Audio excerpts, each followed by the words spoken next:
नमस्कार। इन खबर में आपका स्वागत है। कोरोना से पूरा देश त्राहि त्राहि कर रहा है। आज जो आंकड़े आए वो तो बहुत ही चौंकाने वाले और चिंतित करने वाले हैं। 3,80,000 के आसपास मरने वाले बहुत ज़्यादा 3600 से पार हो गए हैं। समझ में नहीं आ रहा है कि ये कहर कहाँ जा कर के थमेगा। सबसे ज़्यादा जो प्रभावित राज्य है महाराष्ट्र, वहाँ लगातार संख्या 60 के क्रॉस है। अभी भी 63-64 के आसपास आ रही है। मरने वाले 985 हैं।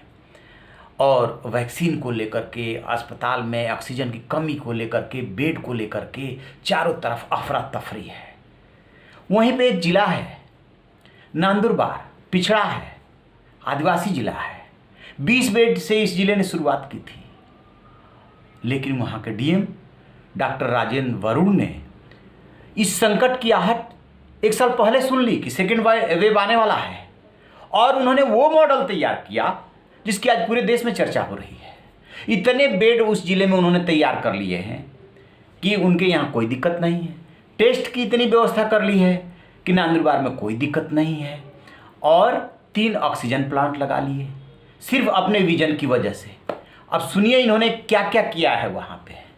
देश के बेहद पिछड़े और आदिवासी बहुल नंदुरबार जिले में न तो बेड की दिक्कत है और न ही ऑक्सीजन की कमी। पिछले साल महज 20 बेड के साथ कोरोना से लड़ाई शुरू करने वाले नंदुरबार में अब 1289 बेड्स, कोविड केयर सेंटरों में 1117 बेड्स और ग्रामीण अस्पतालों में 5620 बेड्स के साथ महामारी को काबू में करने के लिए मजबूत हेल्थ केयर सिस्टम खड़ा है।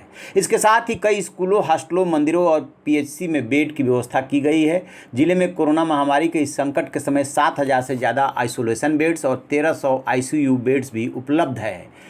पिछले कोरोना काल में दूसरे जिलों पर निर्भर रहने वाला नंदुरबार आज खुद ऑक्सीजन प्लांट लगा चुका है, और ये कमाल हुआ है यहाँ के जिलाधिकारी डॉक्टर राजेंद्र वरुण की मेहनत और सही समय पर लिए गए फैसलों के कारण।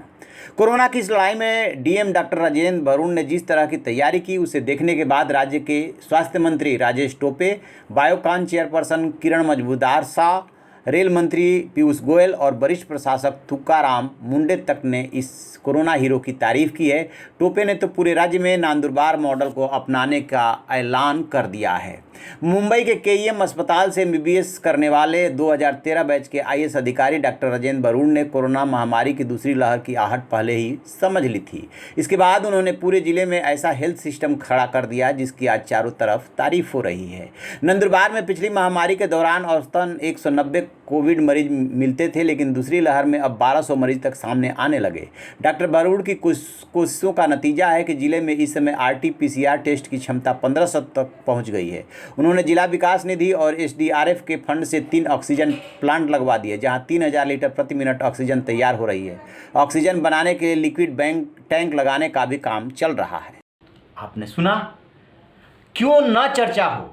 चौथे प्रयास में आयुष बने, बहुत ही गरीब परिवार से आते हैं। इनके पिता की बहुत पहले डेथ हो गई थी, और इन्होंने गरीबी को देखा, सुना और भोगा है।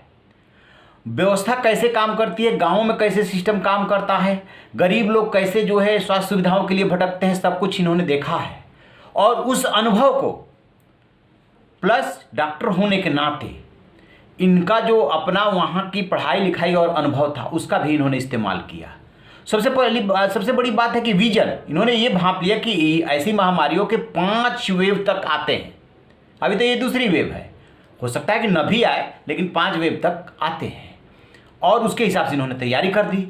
अब न इस जिले को ऑक्सीजन की कमी हो रही है, न बेड को कमी हो रही है, न टेस्ट की कमी हो रही है। और पूरा महाराष्ट्र, अब वहाँ के स्वास्थ्य मंत्री राजेश टोपे हैं, वो कह रहे हैं कि हम नंदुरबार जो भी मॉडल इन्होंने विकसित किया है, इसको पूरे प्रदेश में लागू करेंगे। अरे अब क्या लागू करेंगे, वहाँ तो त्राही त्राही हो गई। जो लोगों की जान चली जा रही है वो कहाँ से लाएंगे, और देश कहाँ से लाएगा। यानी कि इन्होंने वो चीज़ भांप ली, वो आहट सुन ली जो वहाँ के सीएम उद्धव ठाकरे और प्रधानमंत्री नरेंद्र मोदी नहीं सुन पाए। इनकी टीम क्या काम कर रही थी।